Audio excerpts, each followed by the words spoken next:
और कुसंग के कांटे बिछे हुए हैं।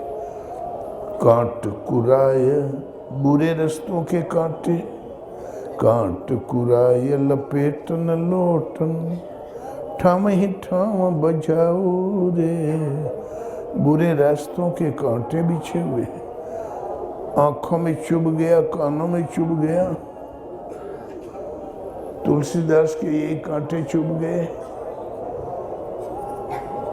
एक बार तुलसीदास जी की औरत को उनके सगे भैया आए, लेके चले गए। चिट्ठी लिख दिया उसने, श्री चरणों का दर्शन करूंगी 4 दिन में, बड़े भाई साहब पधारे हैं, मैं जा रही हूं। तुलसीदास का कलेजा टूट गया, वो विकल हो गए। दौड़ के गए जमुना किनारे, तो भयंकर बाढ़ है। नाविक से कहा भाई नाव छोड़ो, बोले इस बाढ़ में नाव नहीं चल पाती, नाव बह जाएगी, हम लोग डूब जाएंगे। तब इतना स्त्री का मोह घेरे रहा, कूद गया पुट्ठा पानी में। बहुत बड़ा तैराक भी नहीं था, लगा डूब के मरने। इतने में एक लाश मिल गई, बंधी बंधाई लकड़ियों में, लपक के उसको पकड़ा। शाम का गिरा हुआ जमुना में रात को 12 बजे निकला, उस पर बरसते में चला गया ससुराल। वो बड़े आदमी थे, चारों तरफ चक्कर मारा तो एक रस्सी लटकती दिखाई पड़ी, कूद के पकड़ के चढ़ गया। इतना बड़ा धर्मपत्नी का भगत रहा, ये तो मालूम ही था कि रत्ना जी की कोठड़ी कौन है। जाके खटखटाया, वो बाहर आई, बोले अरे आप इस झंझावात बरसते पानी में कैसे आ गए? बोले नाव तो खुली नहीं तो कूद गया, तुम्हारे प्रेम में मैं कूद गया। बोले फिर? मर रहा था, एक नाव मिल गई, दुर्गंध तो बहुत थी। बोले अच्छा, तो लाश पकड़ के आए हो। यहाँ दरवाजा किसने खोला? पर ये तो जानती थी कि तुलसी आ रहा है, तुमने जो रस्सी लटका रखी थी, जाग के देखा तो काला भुजंग सर्प वो लटका हुआ था। तब बिगड़ी की 3 बार मरते मरते बचे। इस हाड़ मांस के पुतले के पीछे इतना प्रेम, इसका चौथाई भी भगवान में होता तो बेड़ा पार हो जाता। गुरुजी को वचन दिया रामायण लिखूंगा, वो भी भूल गए।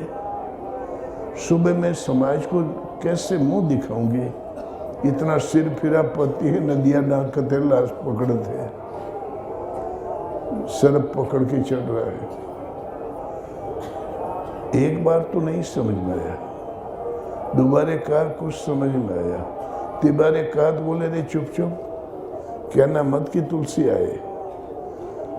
कूद के जंप के करके भाग गया जंगल में, और फिर बाद में विकल होकर प्रार्थना करने लगा, अब लो नशानी, अब तक जिंदगी नष्ट हो गई तो हो ही गई, अब न सही हो। अब बची हुई जिंदगी के शेष दिन वो नहीं नष्ट होने दूंगा। राम कृपा भवन शास्त्रानी, जागे फिर न डसई हो, अब लो नशानी, अब न सही हो। और भजन में लग गए, तुलसी तुलसी हो गए। तो विश्व मंद बिलंद अभेरा दलकन, नदिया कूदा दिया चोट, सरप पकड़ के चढ़ा चोट जाता, ठाम ठाम बजाऊ रे। आंखों में रत्ना बड़ी थी, पांव तेजी से चल रहे थे।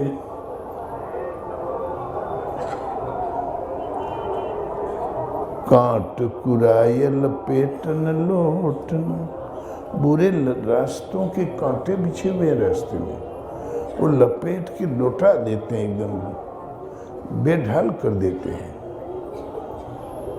पुलिस मारती उससे ज्यादा।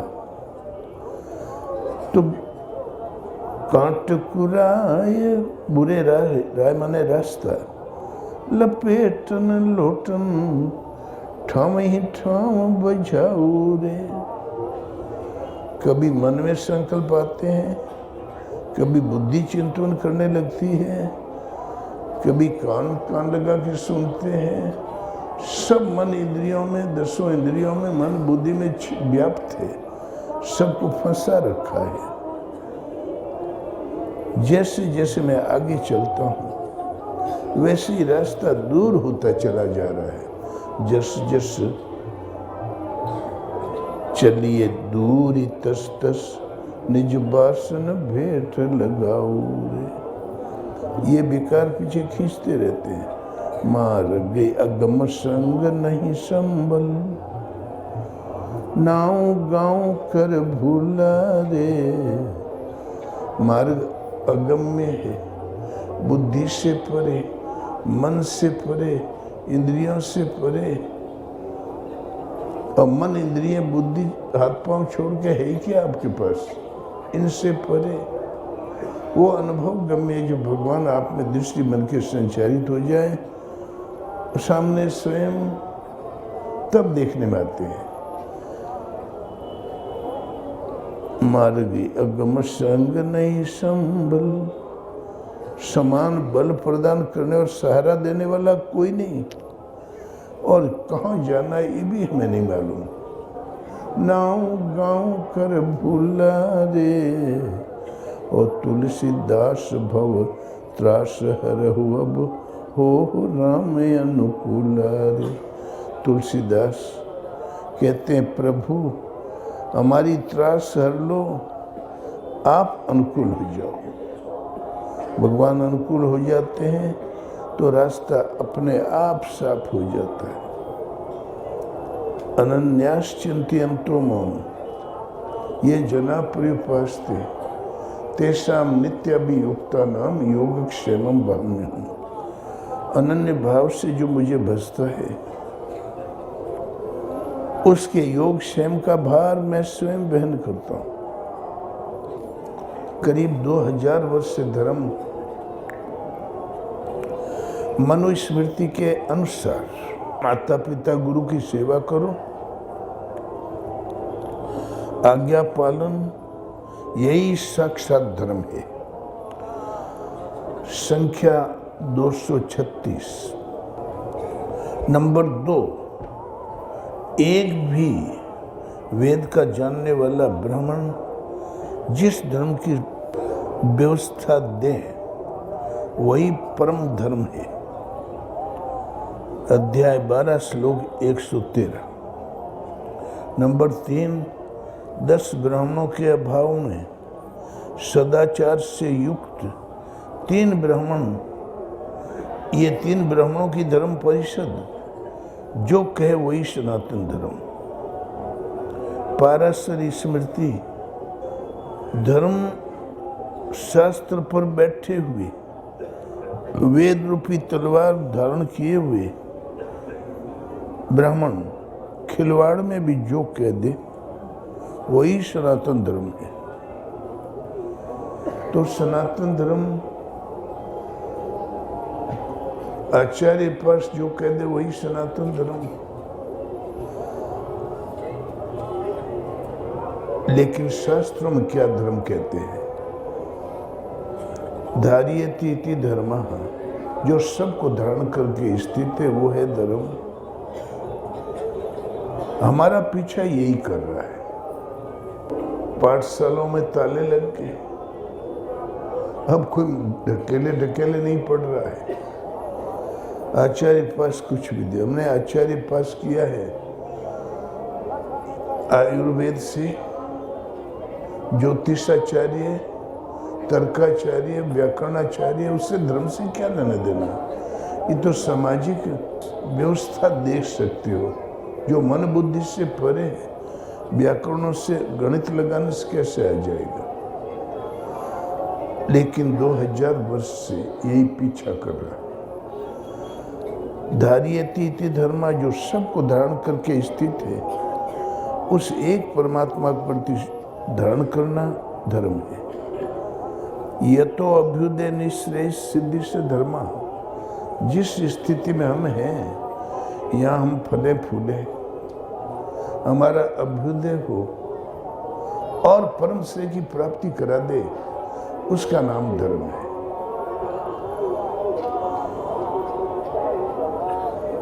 आगे कहते हैं धर्म का स्वरूप कैसे है, धर्म चलता कैसे है। चे उदना लक्षणों धर्मा, ईश्वर के आदेश का पालन ही धर्म के लक्षण है। पहले तो ईश्वर हमें आदेश दे, हम पालन करें, यहीं से धर्म की शुरुआत। विद्वत भी सेविता पंथा, राग द्वेष से रहित विद्वानों ने हृदय से जिसका सेवन किया है, उस शाश्वत पथ का सेवन धर्माचरण है। महाजना ये गता से पंथा। आगे कहते हैं भगवान बुद्ध, सम्यक दृष्टि, जो तुम्हें सम है, विषमता नहीं, वो है ज्योतिर्मय परमात्मा, उसे समत्व दिला सके वो बुद्धि। सम्यक वाणी, जो समत्व दिला सके वो वाणी। जब बोले तब हरिगुण गावे, नाम जपे कि मौन रहावे। जो समत्व प्रदान कर सके वे कर्म, कुछ भी कर डालना कर्म नहीं है, वो नियत विधि है। व्यायाम अर्थात अभ्यास, स्मृति, जीविका, आहार विहार और समाधि। भगवान बुद्ध आर्यत्व प्राप्ति के 8 साधन बताते हैं। ये गीता ही तो पढ़ रहे हैं। यम, नियम, आसन, प्राणायाम, धारणा, ध्यान, समाधि अपने ढंग से उस समय की भाषा में प्रस्तुत किया। भगवान कृष्ण गीता के अनुसार जो शाश्वत है, अमृत तत्व है, जिसे वायु नहीं सुखा सकता, आकाश विलय नहीं कर सकता, वो ज्योतिर्मय परमात्मा, वही शाश्वत सनातन है। उसको पाने की नियत विधि का पालन ही धर्माचरण है। नियत विधि, योग विधि, यज्ञ, उस यज्ञ को कार्यान्वित करना कर्म है, मतलब आराधना। आजकल धर्म के नाम पर इतनी कुरीतियां पनप गई। देशभक्ति धर्म, और जो आज़ादी के सूरवीर लड़े थे उनके शब्दावली में मिलेगा, तिलक इत्यादि में, गांधी में, बिनोवा में।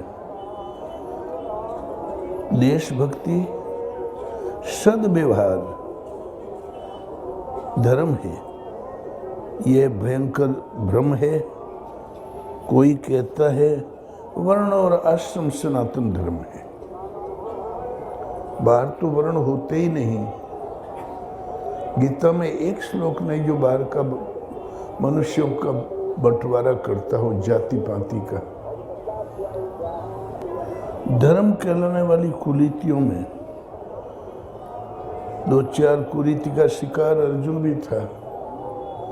अर्जुन ने कहा जाति धर्म शाश्वत, जाति धर्म ही शाश्वत धर्म है।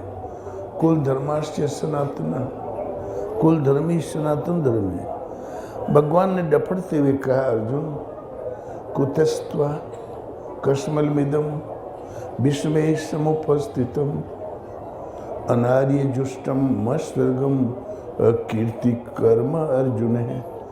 इस विषम स्थल में तुझे अज्ञान किस हेतु से उत्पन्न हो गया? न ये कीर्ति बढ़ाने वाला है, न ही कल्याण करने वाला है, न ही वरिष्ठ महापुरुषों ने भूल के भी इसका आचरण किया है। ये अनार्यों का चरित्र कहाँ सीख लिया? गीता आर्य संहिता है। उस अस्तित्व का उपासक आर्य, उस अस्तित्व परमात्मा सिवाय किसी का नहीं, उसके पाने की नियत विधि का आचरण ही आर्य व्रत है, और परिणाम में लक्ष्य विदित हो गया, वो आर्य तो प्राप्त है। आर्य ने कहीं से आता है नहीं जाता है। आपके हृदय में एक परमात्मा की ओर आगे बढ़ने की विधि का साधना पद्धति का नाम आर्य है।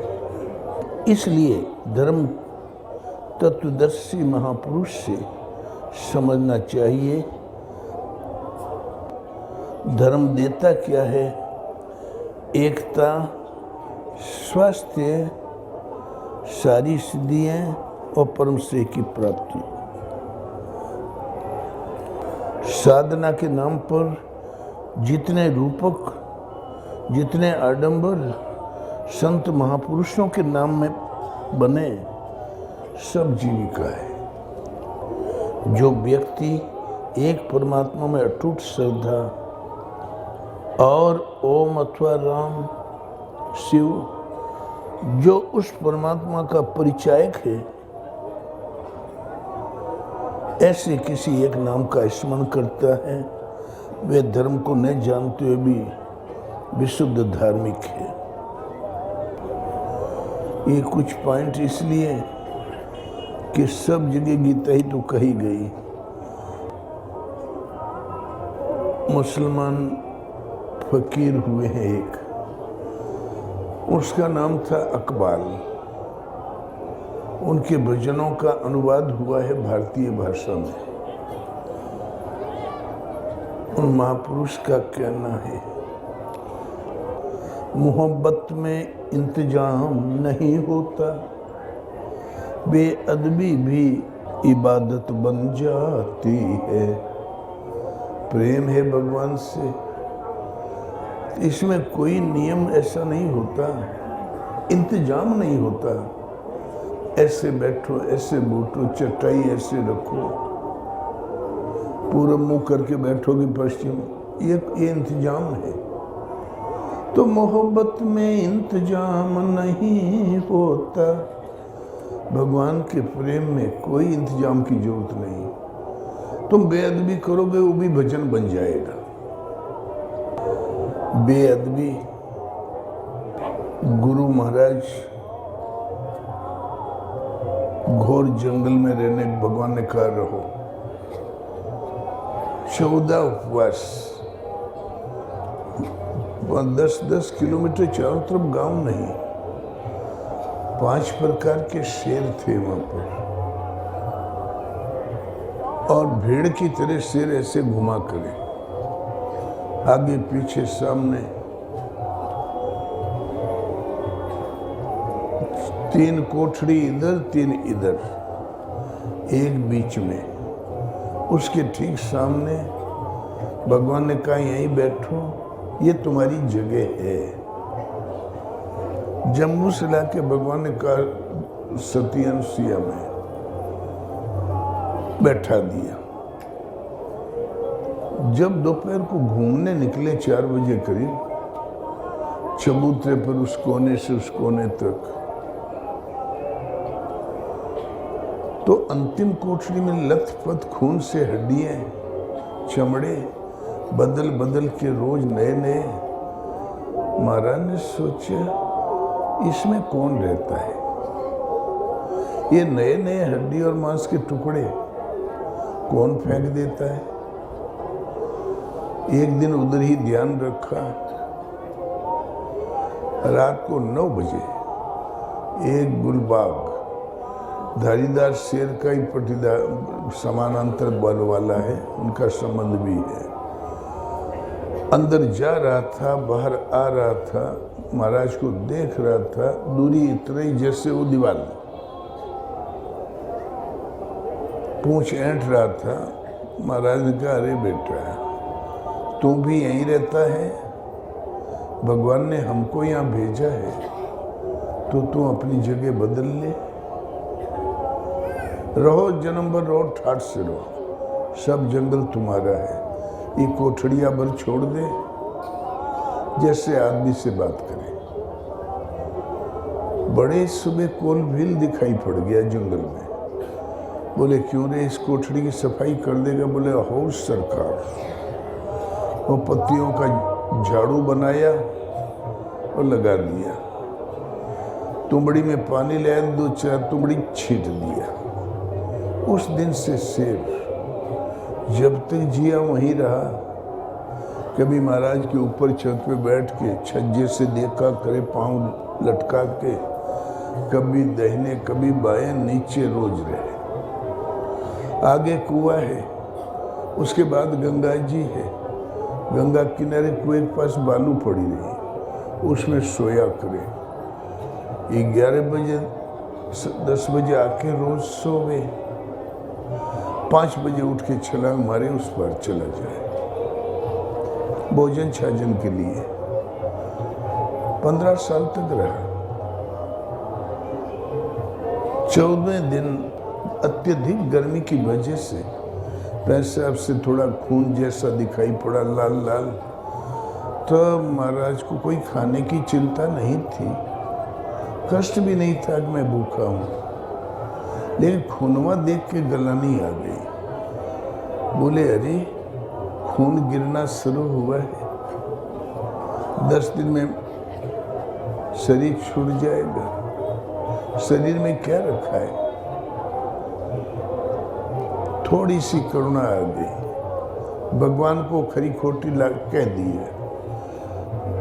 इष्ट देव बने बैठे हो, घोर जंगल में लाके पटक दिया, न खाए का न पिए का। जब शरीर न रही तो भजन के करी।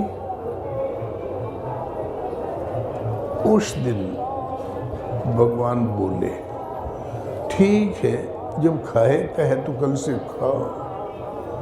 महाराज घबरा गए। भगवान ने ये रूखा वचन क्यों कहा? आखिर भगवान हमसे चाहते क्या थे? और फिर यहाँ जंगल में है क्या जो मैं खाऊंगा? दिन को 12 बजे आहट मिली, कोई एक आदमी सीढ़ियाँ चढ़ गया। 250 करीब सीढ़ियाँ है वहाँ, 200 में 4-6 कम है। पहाड़ में खड़ी। फिर पता चला वो लौट भी गया। शायद 14 उपवास नहीं 25 हो जाए, किसी आदमी से आशा नहीं कर सकते थे गुरु महाराज। भगवान खाने नहीं देंगे, ले लोगे तब भी।